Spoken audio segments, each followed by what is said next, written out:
Les pistes rurales appellent de nouveaux modes de partenariat autour des outils partagés et des instruments de travail collégiaux, d'où la nécessité d'harmoniser les positions des différents intervenants, surtout dans le domaine de l'environnement et des établissements classés.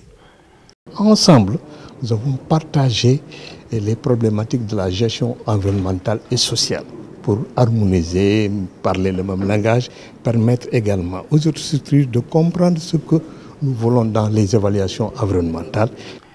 Après 5 jours d'échanges, de partage et d'apport pédagogique sur la dimension environnementale et sociale dans la réalisation des pistes rurales, de réels enjeux de durabilité ont été pris en charge. C'est tout à fait capital dans la mesure où de plus en plus les problèmes environnementaux se posent. Et dans sa conception même du développement, le président de la République tient beaucoup à la durabilité. C'est pourquoi vraiment nous avons intégré le volet environnement.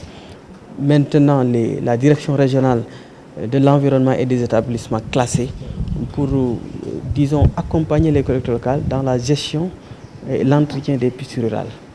Au regard de son importance, la dimension environnementale et sociale du PPC et PNDL a été prise en charge dès l'étape de la formulation, conformément aux politiques de sauvegarde de la Banque africaine de développement, mais aussi à la réglementation nationale en la matière. Vous savez, quand vous réalisez des pistes, il y a beaucoup de risques au plan environnemental, au plan de la sécurité du travail, mais aussi au plan de la santé.